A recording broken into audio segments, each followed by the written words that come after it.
Antes de empezar propiamente tal, o entrar en materia, me gustaría analizar el concepto de normalidad biológica. La normalidad biológica la definimos como la condición más usual o frecuente, asumiendo que esta uniformidad es la consecuencia de la evolución de nuestra especie. La existencia de valores más frecuentes que se consideran dentro de la normalidad se deben a la mejor adaptación de los individuos. Entonces, ¿qué sería anormal? Lo anormal sería la variación más extrema en las características clínicas o los valores de una medición, y serían en realidad o en general el resultado de adaptaciones muy particulares o variaciones momentáneas. El problema, estimados chiquillos, es que los seres humanos como seres biológicos, y debido fundamentalmente a cambios en las condiciones externas o en algunos casos también internas, podemos salir de la condición de normalidad o bien en forma momentánea o permanente. Entonces, la flecha roja lo que está representando es la salida y la vuelta a la condición de normalidad. Para contrarrestar la pérdida de la normalidad, los organismos en este planeta poseen una serie de mecanismos adaptativos, entre ellos los humanos obviamente, que les permiten o nos permiten volver a la normalidad. Por ejemplo, en el organismo humano están involucrados en esta tarea el sistema nervioso, el sistema endocrino y el sistema inmune. Ahora, para volver a la normalidad, se requiere además de mecanismos de control de lo que constituye la ritmicidad, que se relaciona con el control o regulación de los ritmos o ciclos que operan en nuestro organismo a diferentes niveles. Además de la ritmicidad, son importantes otras dos propiedades o características fundamentales. Las llamadas reservas o la existencia de reservas funcionales, como por ejemplo los lípidos y el glicógeno, y finalmente la llamada actividad metabólica adecuada, que no es otra cosa sino que el balance metabólico orgánico. Otra manera de definir la condición de balance metabólico es o resulta en el adecuado manejo de la energía nutricional derivada tanto de las vías catabólicas y anabólicas que en nuestro organismo opera. Ahora, el alcance o el conseguir una actividad metabólica adecuada, lo que nosotros llamamos balance metabólico, depende de tres características importantes que son propias del metabolismo. La primera, la integración; la segunda característica, la regulación; y la tercera característica, las llamadas interrelaciones orgánicas. Todos estos factores van a ser analizados en estas clases. El primer factor importante propio del metabolismo y que permite alcanzar el balance metabólico es la llamada integración metabólica. Ahora, la integración metabólica es propia o sucede en nuestro organismo debido a que las vías catabólicas se integran entre sí en forma convergente y además con un alto rendimiento energético. Por otro lado, las vías anabólicas están integradas de manera divergente y son dependientes de energía y algunas veces de poder reductor, no siempre. Ahora, las dos fases, la anabólica y la catabólica, funcionan acopladas generando moléculas estructurales, algunas de ellas de depósito temporal, de energía o también de función especializada. Y finalmente, el metabolismo intermediario integrado permite las llamadas interconversiones metabólicas.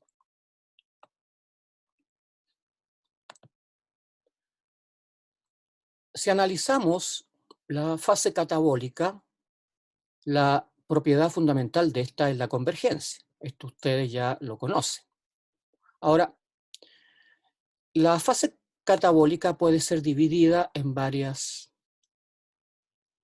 por lo menos en 3 etapas. La primera etapa involucra la digestión a nivel del sistema digestivo y también la degradación intracelular de o bien macromoléculas o moléculas complejas como los triacilglicéridos. Ustedes ya saben que los triacilglicéridos se degradan a ácidos grasos.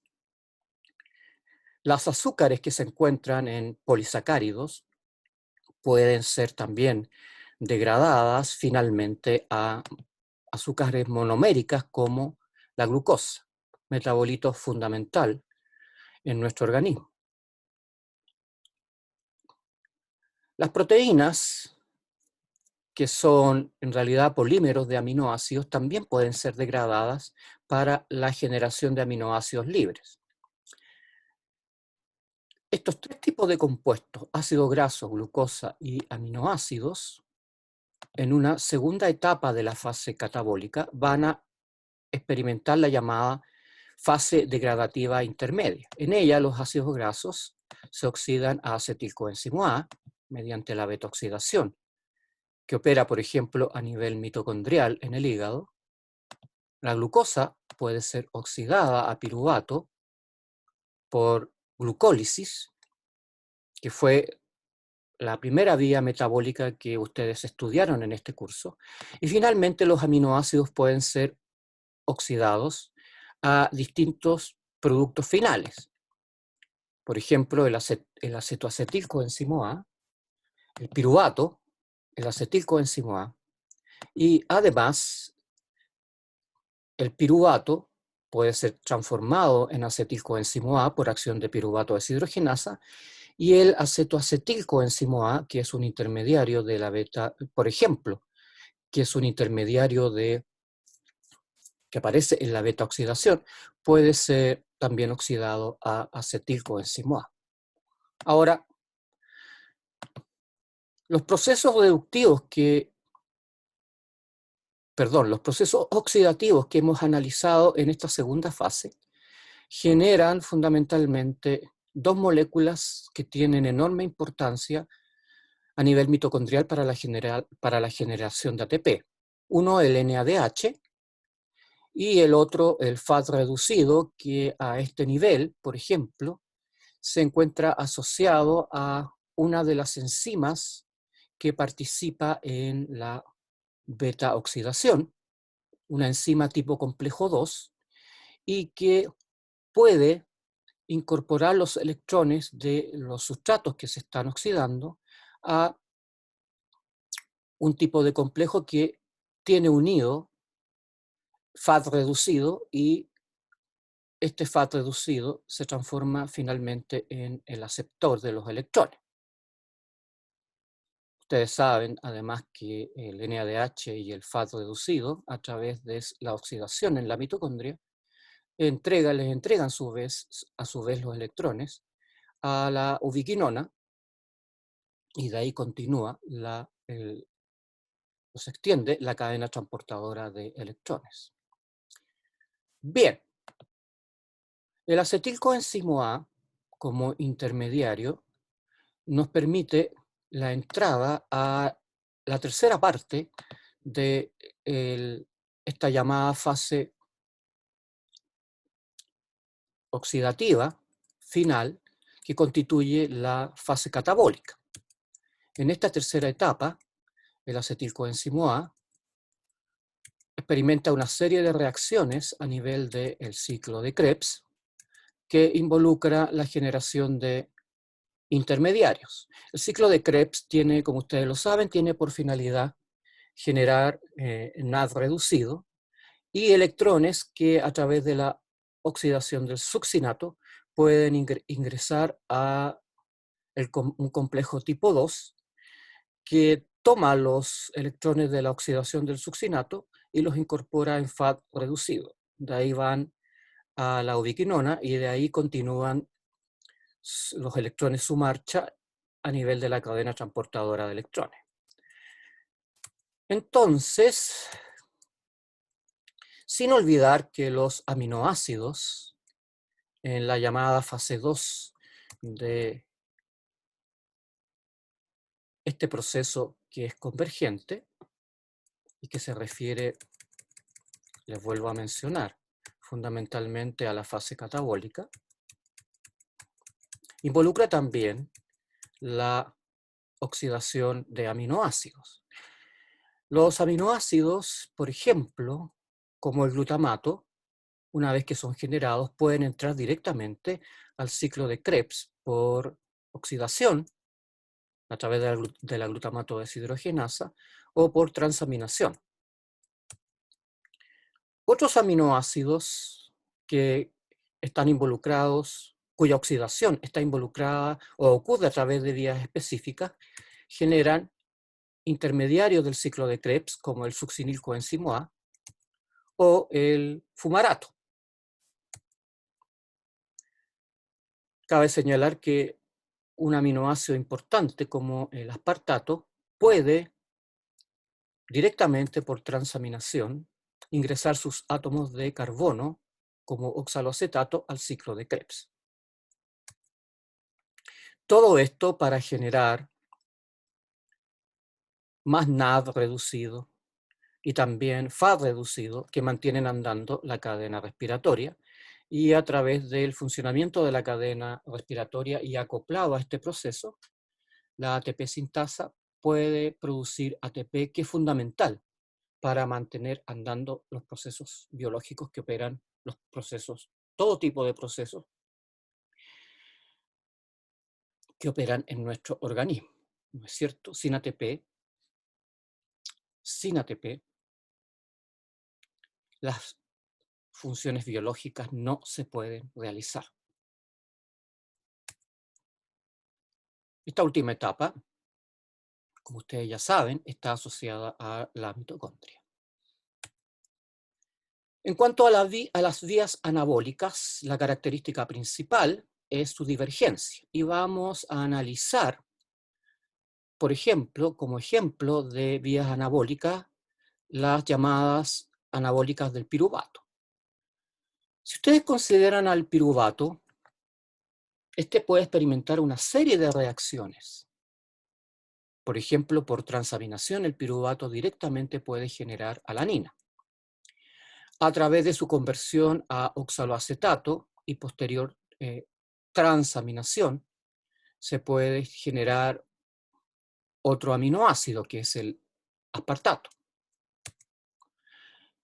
El piruvato también se constituye en sustrato gluconeogénico, porque a través de la conversión de oxalato a malato puede generar finalmente glucosa 6-fosfato, y el glucosa 6-fosfato es el sustrato principal de la glucosa y también del glicógeno. Por gluconeogénesis, el piruvato también puede, o los átomos de carbono que se encuentran en el piruvato, pueden interconvertirse en dihidroxicetona, que a través de la llamada vía alternada y por reducción se convierte en glicerol 3-fosfato, que ustedes saben se puede utilizar finalmente como sustrato gluconeogénico, ¿no es cierto? El piruvato, además, puede convertirse por acción de la piruvato deshidrogenasa en acetilcoenzimo A, que es sustrato de la síntesis de ácidos grasos, que se sintetizan básicamente en forma de un derivado acil-CoA. El glicerol 3-fosfato y cualquier molécula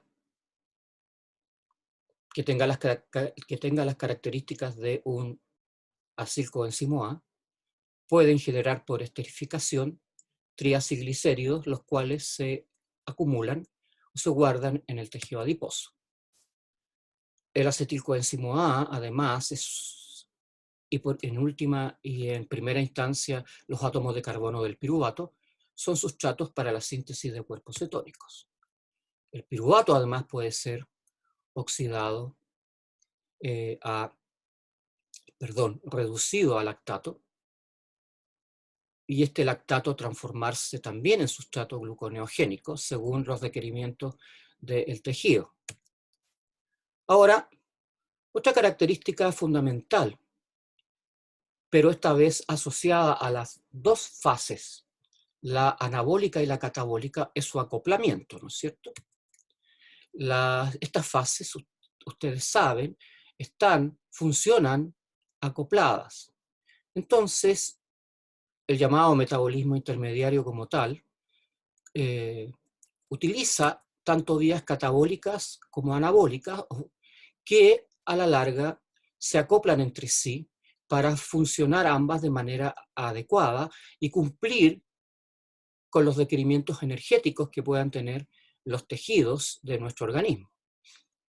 En el caso del catabolismo, el catabolismo es fundamental para la producción de poder reductor, NADH, en la producción de ATP, en la producción de NADPH y en la generación de precursores de bajo tamaño, de bajo peso molecular, que actúan como sustratos para la síntesis de moléculas en el proceso, en la llamada fase anabólica, ¿no es cierto? La fase anabólica, que es sintética, va a la síntesis de moléculas, algunas de las cuales son estructurales, otras sirven como depósito energético temporal, y algunas son de funciones específicas y están asociadas a metabolismo especializado. Por ejemplo, algunas vías metabólicas que específicamente oxidan ciertos aminoácidos que se encuentran asociados a algunos tejidos, como por ejemplo el hígado.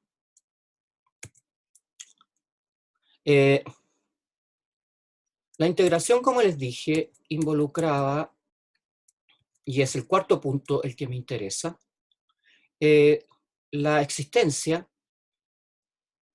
del llamado metabolismo intermediario integrado, que permite las interconversiones metabólicas. Eso significa que nuestro metabolismo realiza interconversiones metabólicas, y ustedes las conocen, porque las han visto prácticamente todas con cierto detalle en este curso. La primera interconversión metabólica importante es la generación de lípidos desde hidratos de carbono. La glucosa, al oxidarse, puede generar acetilcoenzimo A, cuyos átomos de carbono van a ser ingresados o incorporados en los ácidos grasos. Los aminoácidos no esenciales pueden ser generados a partir de los átomos de carbono, a partir de los átomos de carbono, de los hidratos de carbono, de los azúcares. Caso típico es la glucosa, que por oxidación puede generar piruvato, y el piruvato por transaminación alanina. Y en este caso tenemos un aminoácido, la alanina, cuyos átomos de carbono provienen de la glucosa. Otra interconversión metabólica importante es la generación de glucosa desde los llamados aminoácidos glucogénicos. En este caso tenemos al glutamato, que por transaminación genera alfa-cetoglutarato, cuyos átomos de carbono a través del ciclo de Krebs van a ser incorporados en oxaloacetato y también malato, que son importantes en la generación, en última instancia, de glucosa a través de la gluconeogénesis. Otro caso es el de la arginina, que a través de una vía específica genera glutamato, que por transaminación da alfa-cetoglutarato, que al ingresar al ciclo de Krebs genera oxaloacetato y obviamente también malato, que puede ser utilizado a nivel hepático para la síntesis de glucosa a través de la gluconeogénesis.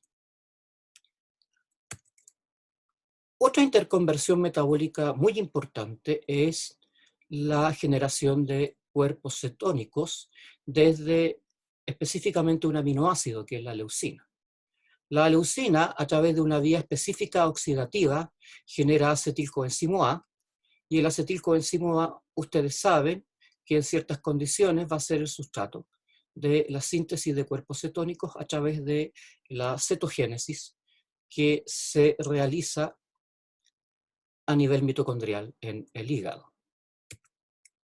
Finalmente, se pueden generar cuerpos cetónicos y glucosa desde aminoácidos mixtos. ¿Qué son los aminoácidos mixtos?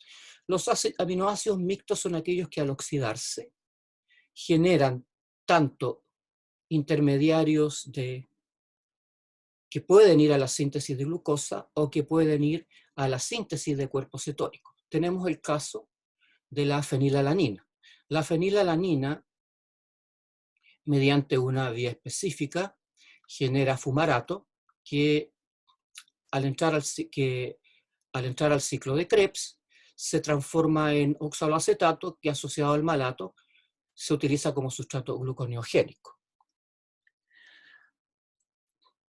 La fenilalanina también puede ser oxidada finalmente a cetoacetilcoenzimo A, el cual a través de la beta-oxidación se convierte en acetilcoenzimo A, y es este acetilcoenzimo A el intermediario cuyos átomos de carbono van a ser finalmente incorporados en cuerpos cetónicos.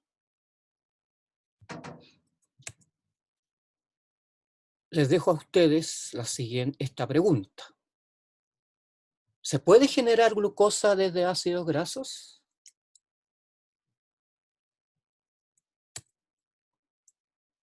Muchas gracias.